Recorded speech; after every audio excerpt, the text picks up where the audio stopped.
You spent roughly 15,000 hours in school. You were taught to sit still, raise your hand, memorize answers, and never question the curriculum. Then you entered a world that punishes exactly that behavior and rewards everything school punished.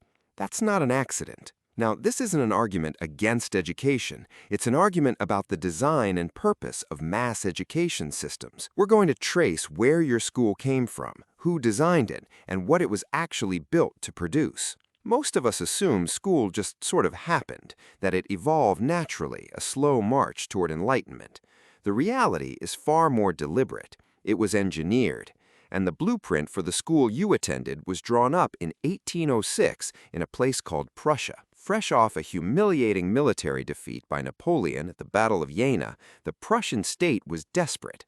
Their response wasn't just to build a better army, but to build a better kind of person to fill that army and its factories. They redesigned their entire education system for a new purpose, to produce obedient, disciplined citizens. The philosopher Johann Fichte laid it out plainly in his Addresses to the German Nation. He explicitly called for schools to destroy the individual will of the child and replace it with a purpose directed entirely by the state. The Prussian goals were brutally simple. 1. Obedience to authority.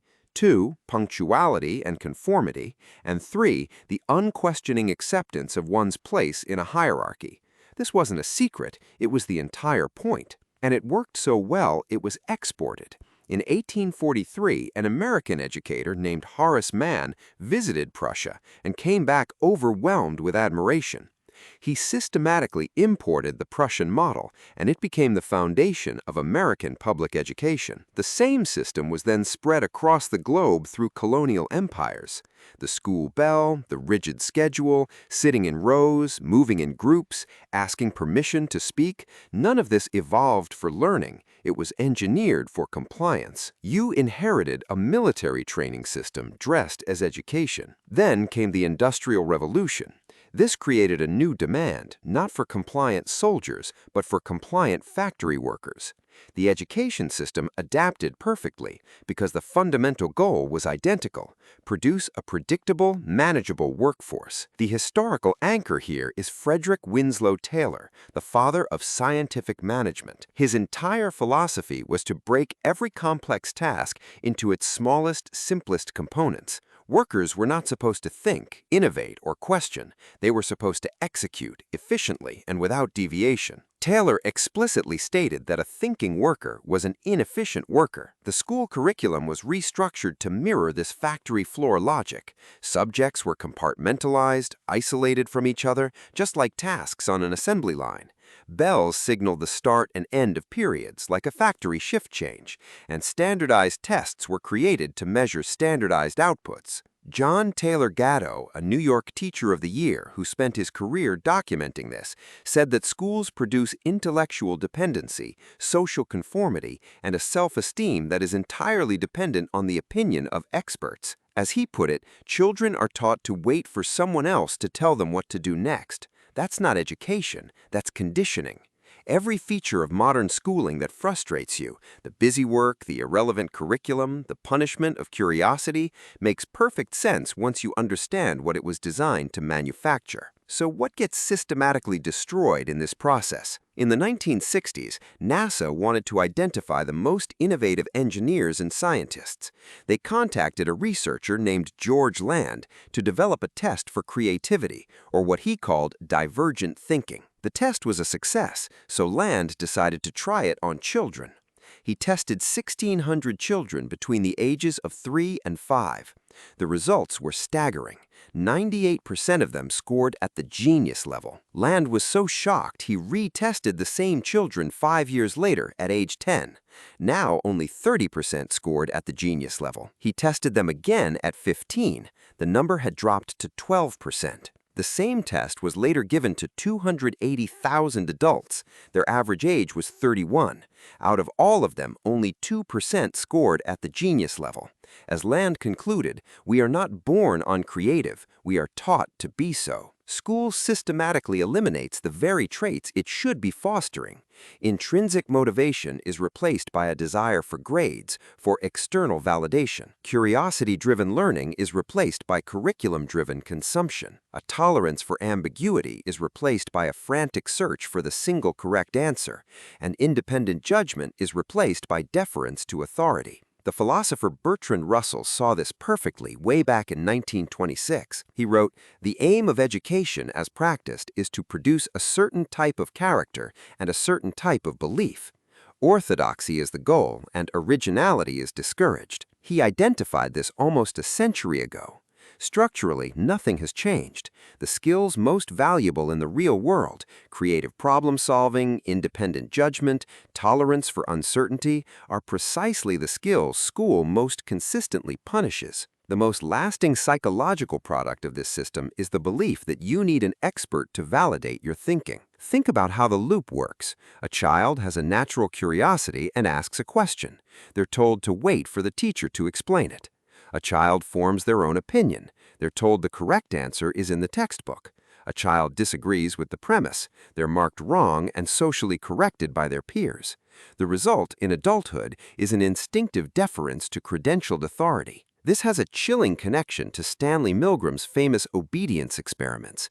In the 1960s, Milgram found that 65% of ordinary people would deliver what they believed were lethal electric shocks to another person, simply because an authority figure in a lab coat told them to continue.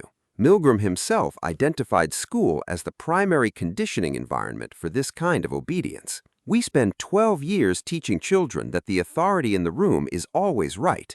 Then we act surprised when adults behave exactly that way. This conditioning wires us for the modern media environment. Adults, trained to defer to experts, are fed a constant stream of them. We never fully develop our own internal compass because we're always looking for external validation. School doesn't just fail to teach critical thinking, it actively produces its opposite, critical dependency. You've watched populations accept and then reject expert guidance, not based on their own evaluation of evidence, but which experts their tribe currently endorses. That's not a political problem, that's a pedagogy problem. But it doesn't have to be this way.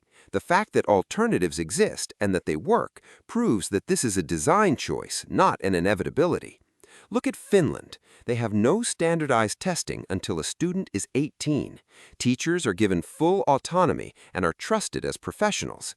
The entire system emphasizes curiosity, play, and independent thinking, and they consistently produce some of the highest educational outcomes in the world. Finland took the Prussian model and deliberately dismantled it. The results embarrass every country that kept it. Or look at the Montessori method, developed in the early 20th century for children that the system had deemed uneducatable. It is built on child-directed learning, intrinsic motivation, and mixed age groups. A disproportionate percentage of the world's most innovative thinkers are Montessori alumni. That is not a coincidence. Even go back to ancient Greece. Their concept of paideia was about the cultivation of the whole person, not just information transfer.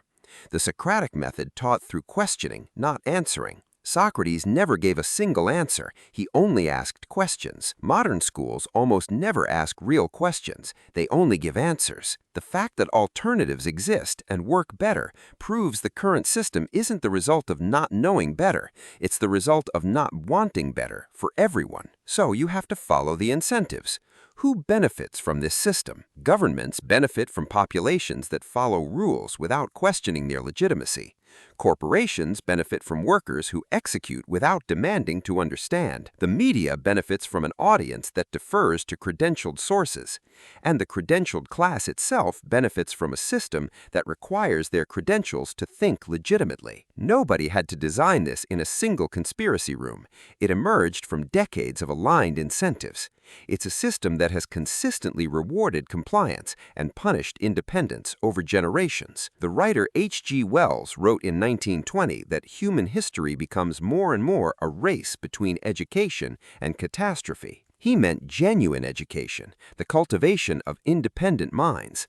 What we built, instead, runs that race in reverse. You don't need a conspiracy to explain a system that serves power. You only need incentives. This isn't an argument against education. It's an argument about noticing the difference between education and conditioning. The difference is simple. Education teaches you how to think. Conditioning teaches you what to think. One produces citizens, the other produces subjects. There are 4 things school didn't teach you that determine almost everything in life. First, how to evaluate sources of information independently. Second, how to sit with uncertainty without needing an authority to resolve it for you. Third, how to change your mind when the evidence demands it. And fourth, how to ask better questions rather than just memorize better answers. The most educated people in history built some of its worst systems. The question was never how much they learned. It was whether anyone taught them to think about what they were building and why.